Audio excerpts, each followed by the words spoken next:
daily life. Today we will see some of them, force and pressure. What is force? Anything in the universe is moving is just because of the force.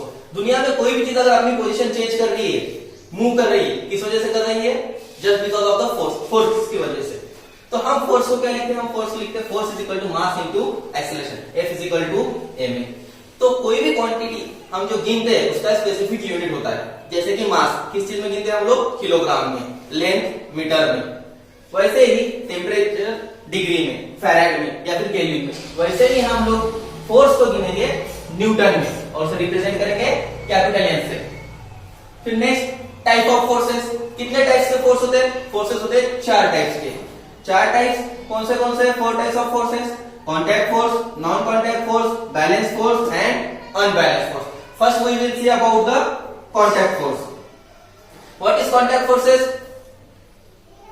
Friends, ऐसे forces जो एक दूसरे के contact में आए बिना effect नहीं करते। मींस यहाँ पे दो पार्टिकल्स को, दो थिंग्स को एक दूसरे के कांटेक्ट में आना जरूरी है, अदरवाइज वहां पे फोर्स अप्लाइड नहीं होता।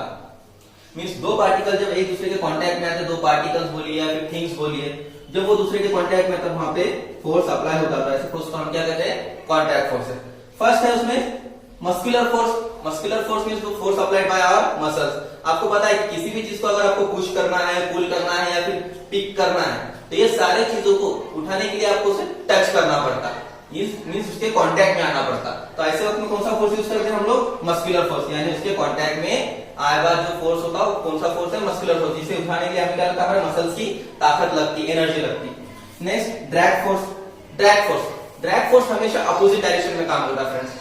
जैसे कि आप अगर पैराग्लाइडिंग कर रहे हैं तो ड्रैग फोर्स आपका रहेगा ऊपर की तरफ, या फिर आप स्काई डाइविंग कर रहे हैं तो आपका फोर्स रहेगा ऊपर की तरफ, यानी हवा आपको क्या करेगी? ऊपर ढकेलेगी। तो हवा का फोर्स कौन सा हो जाएगा आपके ऊपर? Drag force. फिर थर्ड है हमारा spring force. Spring force, spring का काम क्या है? टेंशन क्रिएट करना कहीं पे।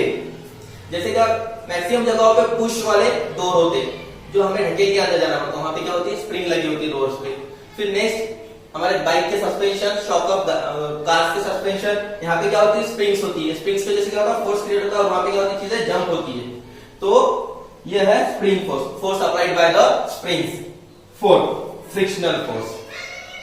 फ्रेंड्स, मैक्सिमम जगहों पे हम फ्रिक्शनल फोर्स यूज होता है हमारे लिए, हर जगह पे। आपके वॉकिंग से लेके रनिंग, हर जगह पे हम फ्रिक्शनल फोर्स यूज करते हैं। क्यों? तो इस फ्रिक्शन की वजह से हमें ग्रिप मिलती है और ग्रिप की वजह से हम क्या करते हैं? वॉक कर सकते हैं। फॉर एग्जाम्पल के लिए अगर स्लिपरी सरफेस है, फॉर एग्जाम्पल टाइल्स पर अगर पानी गिरा हुआ है तो वहां पे क्या हमें फ्रिक्शन नहीं होंगी, ज्यादा नहीं होंगी, लेस हो जाएंगी, रिड्यूस हो जाएंगी, तो क्या हो जाएगा? आप स्लिप हो सकते हैं।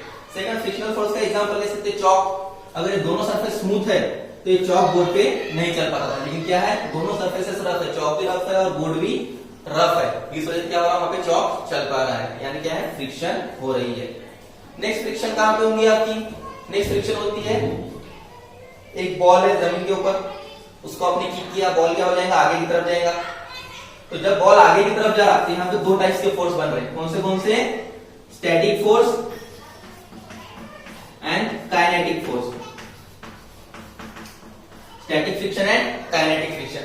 ये स्टैटिक फ्रिक्शन और काइनेटिक फ्रिक्शन क्या करती है? जस्ट अपोज करती है किस चीज को? उस ऑब्जेक्ट को, जो ऑब्जेक्ट मूव कर रहा है, यानी ये क्या है? फ्रिक्शन का काम है क्या? जस्ट अपोज, उसमें रेजिस्टेंस करती, रेजिस्ट करती है उस चीज को, उस मोशन को। तो इस फोर्स को क्या कहते हैं हम लोग? Frictional force. अब हमारा फिफ्थ फोर्स है normal force. Normal force generally कोई भी चीज, जैसे कि बुक्स, बंडल ऑफ बुक्स कहां पर रखे हैं? टेबल के ऊपर। तो क्या हो रहा है? उसका जो बुक्स का जो वेट है, मास है, उसका एक प्रेशर है ग्रेविटेशन के हिसाब से, वो प्रेशर उस टेबल पे अप्लाई हो रहा है। ये फोर्स को हम क्या कहेंगे? Normal force. यानी किसी भी चीज का, जैसे कि चेयर हो, बैग हो, हम रखे हुए रहती है, नॉर्मली रखा हुआ रहता है, ऐसे फोर्स को हम क्या कहते हैं? Normal force. फिर नेक्स्ट है non contact force. Non contact force में फर्स्ट है हमारा ग्रेविटेशनल फोर्स। तो पहले देखते हैं नॉन कॉन्टैक्ट फोर्स यानी क्या। नॉन कॉन्टैक्ट फोर्स यानी टू थिंग्स, दो चीजें एक दूसरे पे इफेक्ट करती है। कब? Without came in contact with each other, एक दूसरे के कॉन्टैक्ट में बिना आए वो एक दूसरे पे अफेक्ट करती है। तो तब होता है जैसे ग्रेविटेशनल फोर्स। ग्रेविटेशनल फोर्स यानी क्या है? Force of attraction. किसका? अर्थ का। अर्थ अट्रैक्ट्स एवरीथिंग टुवर्ड्स अर्थ। और किसी भी चीज को खुद की तरफ खींचती है, किस वजह से? फोर्स ऑफ अट्रैक्शन की वजह से। जैसे कि चौक को अगर ऊपर भी तो ये नीचे आया, किस वजह से? ग्रेविटेशन की वजह से। लेकिन ग्रेविटेशनल फोर्स और चौक में कोई कांटेक्ट हुआ क्या? नहीं हुआ। ये कौन सा फोर्स है? Non contact force. सेकंड है magnetic force. Magnet, suppose this is a bar magnet, इसके दो पोल होते हैं, south pole and north pole. तो मैग्नेट्स के दो पोल होते हैं। मैग्नेट्स को पता है आपको, आयरन, निकेल, कोबाल्ट, ये चीजें क्या होती है? मैग्नेट से अट्रैक्ट होती है मेटल्स। तो ये मेटल जब मैग्नेट से अट्रैक्ट होते हैं तो इन मेटल्स को अट्रैक्ट करते हैं, मैग्नेट से उनके कांटेक्ट में आना जरूरी नहीं है। ये नॉन कांटेक्ट फोर्स है, दूर से ही उस मेटल्स को अफेक्ट करता है, उससे अपनी तरफ अट्रैक्ट करता है। लेकिन इसमें और एक कॉमन चीज है कि इसकी क्या होता है? मैग्नेट्स को मैग्नेट अट्रैक्ट करता है कब? जब उसके अपोजिट पोल्स एक दूसरे की तरफ होते हैं। तो opposite poles attract each other and same poles repel each other in the case of magnet. Next is electrostatic force. Electrostatic force का बेस्ट एग्जांपल है आपका कॉम्ब। जब भी आप आपके हेयर को सेट करते हैं तो आपके कॉम्ब के ऊपर इलेक्ट्रोस्टैटिक फोर्स जमा हो जाती है। क्यों? तो वहां पे नहीं क्या फ्रिक्शन होगी, किस चीज में? आपके हेयर्स में और कॉम्ब में रब होते हैं एक दूसरे पे। जब वो एक दूसरे पर रब होते हैं तो उसके ऊपर क्या कंडक्ट होते हैं? चार्जेस कंडक्ट होते हैं। और चार्जेस क्या करते हैं? एक दूसरे को अट्रैक्ट करते हैं। अपोजिट चार्जेस अट्रैक्ट इधर and same charges repel each other. इसका दूसरा बेस्ट एग्जांपल लेना है तो वुलन कैप जो हम सर्दियों के दिनों में पहनते हैं, और मैक्सिमम टाइम में जब हम कैप बाहर निकालते हैं तो हमारे बाल के अंदर खड़े हो जाते हैं। किस वजह से होते हैं? क्योंकि हमारे बालों पे सेम चार्जेस हो जाते हैं कलेक्ट, और सेम चार्जेस कलेक्ट होने की वजह से वो क्या करते हैं? एक दूसरे को रिपेल करते हैं, और एक दूसरे को रिपेल करने की वजह से हमारे हेयर क्या कहते हैं? खड़े हो जाते हैं। Next balance force. Balance force यानी ऐसे दो इक्वल फोर्स है जो एक दूसरे को क्या करते हैं? बैलेंस करने का काम करते हैं। Same kind of forces, they balance each other. Second is unbalance force. Unbalance force यानी अनसेम फोर्स, अनलाइक फोर्सेस, जो सेम क्वांटिटी में नहीं होते, अलग अलग होते। ऐसे दो फोर्सेस को क्या कहेंगे हम लोग? Unbalance forces. Next point, next is pressure. What is pressure? Pressure is a force applied per unit area, यानी एक स्पेसिफिक एरिया पे जो भी फोर्स अप्लाई हो रहा है उसे हम क्या कहेंगे? प्रेशर कहेंगे।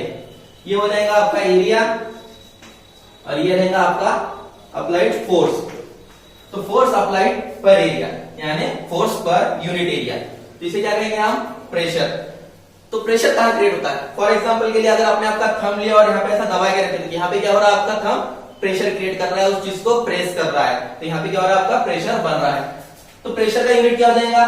फोर्स का यूनिट है न्यूटन और एरिया का यूनिट है मीटर स्क्वायर। तो प्रेशर का ऐसा यूनिट क्या हो जाएगा? न्यूटन पर मीटर स्क्वायर।